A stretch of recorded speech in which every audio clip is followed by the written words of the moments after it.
இன்று வரை தமிழகத்தில் எந்த கட்சியும் கூட்டணி அறிவிக்கவில்லை. அப்படி இருக்கும் பொழுது நாமும் சிறிது ஆலோசித்து தெளிவாக சிந்தித்து நல்ல தீர்ப்பை தான் எடுக்க வேண்டும் என்பதை நம்ம மாவட்ட கழக செயலாளர்கள் சொல்லி இருக்காங்க.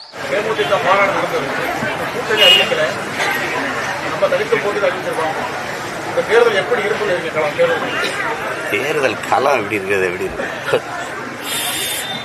வாக்குக்கு காசு கொடுக்கிறவங்க ஒரு பக்கம் இருப்பாங்க, மக்களின் வாக்கை பற்றி கவலைப்படுபவர்கள் ஒரு கூட்டமா நிற்பாங்க.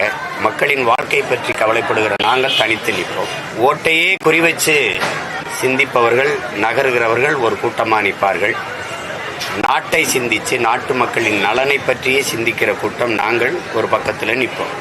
கூட்டமா நிக்கிறதுக்கு, கூட்டத்துல ஒருவனா நிக்கிறதுக்கு வீரமும் துணிவும் தேவையில்லை. தனிச்சு நிக்கிறதுக்கு தான் வீரமும் துணிவும் தேவை. அப்படி கூட்டமா நிக்கிறவங்க யாருன்னு நீங்க முடிவெடுத்துக்கிறீங்க. தனிச்சு வீரத்தோடும் துணிவோடு நிக்கிற நாங்க யாருன்னு நீங்க தான் முடிவெடுத்துக்கணும்.